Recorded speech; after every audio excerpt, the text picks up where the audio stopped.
Михаил Аркадьевич каждый вечер заваривает чай на двоих, для себя и памяти о любимой жене, которую он потерял 10 лет назад.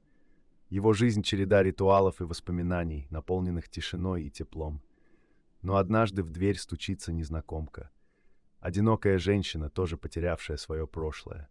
С этого вечера все меняется. В доме появляется голос, чай становится диалогом, а воспоминания — началом новой главы.